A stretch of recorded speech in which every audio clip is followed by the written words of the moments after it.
তামুলপুৰত আজি বিজয়ৰ সংকল্প যাত্ৰাত অংশগ্ৰহণ কৰিব মুখ্যমন্ত্ৰী ডক্টৰ হিমন্ত বিশ্ব শৰ্মাই। জিলাখনৰ দৰংগাজুলি আৰু নাগৰিজুলি আৰু শুক্লাই চেৰফাং পৰিষদীয় সমষ্টিত এই কাৰ্যসূচী গ্ৰহণ কৰিব মুখ্যমন্ত্ৰীগৰাকীয়ে। তিনিওটা সমষ্টিত তিনিখনকৈ গুৰুত্বপূৰ্ণ সভাত অংশগ্ৰহণ কৰিব ডক্টৰ হিমন্ত বিশ্ব শৰ্মাই। ছেপ্টেম্বৰত হ'বলগীয়া পৰিষদীয় নিৰ্বাচনৰ বাবে বেটিয়াৰ এলেকাত তৎপৰতা বৃদ্ধি কৰিছে বিজেপিয়ে। মুখ্যমন্ত্ৰীগৰাকীৰ সৈতে এই বিজয় সংকল্প যাত্ৰাত অংশ ল'ব ৰাজ্যিক বিজেপিৰ সভাপতি দিলীপ শইকীয়াই। আৰু এই মুহূৰ্তত আমি পোনপটীয়া সম্প্ৰচাৰত সংযুক্ত হৈছো মুছাদ্দিক হুছেইন আমাৰ সৈতে আছে। মুছাদ্দিক হুছেইন, যেহেতু কালিৰে পৰা মুখ্যমন্ত্ৰীগৰাকীয়ে বিটিআৰত নিৰ্বাচনী ৰণদংকা বজাইছে আৰু আজিও মুখ্যমন্ত্ৰীগৰাকীৰ কাৰ্যসূচী আছে, গতিকে কেনেধৰণৰ প্ৰস্তুতি? নিশ্চয়কৈ আচলতে আইচেংফা ক'ব লাগিব। কাইলৈৰ পৰা কালি যি আচলতে ওদালগুৰিৰ পৰা আৰম্ভ কৰিছে যি বিজয় সংকল্প যাত্ৰা, আৰু এই বিজয় সংকল্প যাত্ৰাত মুখ্যমন্ত্ৰীয়ে 40টা যি পাৰিষদীয় সমষ্টি আছে, প্ৰতিটো সমষ্টিতে তেখেতসকলৰ যিসকল কৰ্মী আছে এই কৰ্মীসকলক লৈ তেখেতসকলে আচলতে বিজয় সংকল্পৰ তেখেতসকলে ল'ব। আৰু সামগ্ৰিকভাৱে এই মুহূৰ্তত মই আছোঁ দৰঙাজুলি পাৰিষদীয় সমষ্টিত। মোৰ ভিডিঅ' জাৰ্নেলিষ্ট বাবুৰিয়ানে দেখুৱাইছে এইধৰণে আচলতে আজি তামুলপুৰত তিনিখনকৈ সভাত অংশগ্ৰহণ কৰিব মুখ্যমন্ত্ৰী হিমন্ত বিশ্ব শৰ্মা আৰু দলৰ সভাপতি ৰাজ্যিক সভাপতি দিলীপ শইকীয়াই। আৰু সমান্তৰালভাৱে আচলতে বিশেষকৈ বিটিআৰৰ নিৰ্বাচন যিহেতুকে ছেপ্টেম্বৰত অনুষ্ঠিত হ'ব, তাৰ প্ৰাক মুহূৰ্তত এই ধৰণে আচলতে মুখ্যমন্ত্ৰীগৰাকীয়ে আজি তামুলপুৰত তিনিখন সভাত অংশগ্ৰহণ কৰিব, নাগৰিজুলি, শুক্লাই চেৰফাং আৰু দৰঙাজুলি।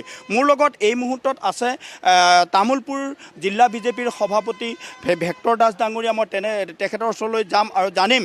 বিশেষকৈ ক'ব লাগিব এইটো এটা প্ৰমোদ বড়ো গৃহ সমষ্টি আৰু UPPLৰ সভাপতি প্ৰধান প্ৰমোদ বড়ো গৃহ সমষ্টিত আজি এই ধৰণে আচলতে আপোনালোকৰ বিজয় সংকল্প সভাখন কি ধৰণে তিনিখনকৈ সভা অনুষ্ঠিত হ'ব, কেনেধৰণে আপোনালোকে প্ৰস্তুতি চলাইছে, কিমান মানুহ হ'ব আৰু কি ধৰণে আপোনালোকে গোটেই প্ৰগ্ৰেমটো সফল কৰিব? হয়, এইখন প্ৰমোদ বড়ো ডাঙৰীয়াৰ গৃহ জিলা হয় বাৰু। আজি আমি দৰংগাজুলি পৰিষদীয় সমষ্টিত আমাৰ ভাৰতীয় জনতা পাৰ্টীৰ যিখন সাংগঠনিক সভা, সেই সাংগঠনিক সভাখন আমি ৰাতিপুৱা 11টা বজাত অনুষ্ঠিত কৰিম।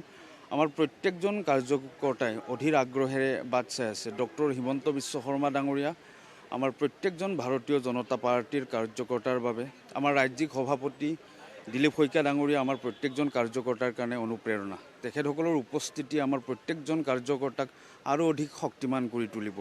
আৰু বিশেষভাৱে তামুলপুৰ জিলাখনৰ প্ৰতি হিমন্ত বিশ্ব শৰ্মা ডাঙৰীয়াৰ এক বেলেগ দৰদ আছে। তেখেত আমাৰ কাৰণে প্ৰত্যুষৰ বেলি আৰু নিদানৰ জোন। যিখিনি কাম ইমান দিন তামুলপুৰ জিলাখনত হোৱা নাছিল, সেই কামখিনি ডক্টৰ হিমন্ত বিশ্ব শৰ্মা ডাঙৰীয়াই 5 বছৰত প্ৰায় কাম আমাক কৰি দিলে আৰু বহু কৰিবলগীয়া কাম আছে। নিশ্চিতভাৱে তেখেতৰ যিখিনি মৰম তামোলপুৰৰ প্ৰতি আছে, সেই মৰমে এই কামখিনি কৰাটো যথেষ্ট সহায় কৰিব। আৰু আজি আপুনি দেখিব খুব সুন্দৰভাৱে আমি শৃংখলাবদ্ধভাৱে এই সভাখন অনুষ্ঠিত কৰিছোঁ। গোটেই BTC অঞ্চলত আমি ৰাজনৈতিক সভা বহুত অনুষ্ঠিত কৰিছোঁ, কিন্তু এই সভাখন অলপ ব্যতিক্ৰম। মইতো দেখা নাই আমাৰ বিটিআৰ ৰাজনৈতিক ইতিহাসত এনেকুৱা বৃহৎ সাংগঠনিক সভা আজিলৈকে কোনো ৰাজনৈতিক দলে কেতিয়াও অনুষ্ঠিত কৰা নাই বা কৰাৰ কথাও চিন্তা কৰা নাই।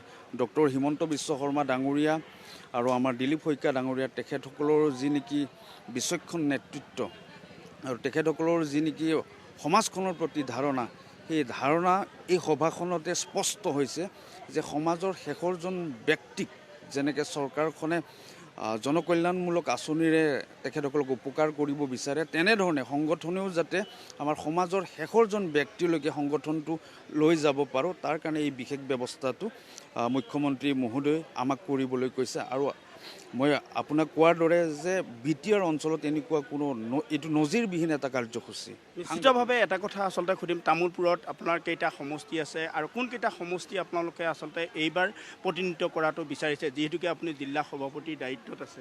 আমি তামোলপুৰ জিলাখনত 6টা পৰিষদীয় সমষ্টি আছে।